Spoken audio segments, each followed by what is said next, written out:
Reconditioned Nabco valves. For testing, we add a spare valve to the reconditioned ones, a 24-volt DC power supply, and a pressure gauge.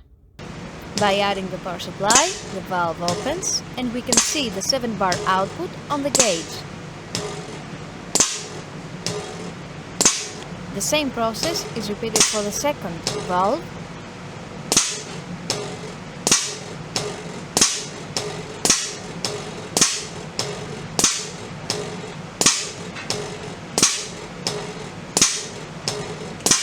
As well as the third valve.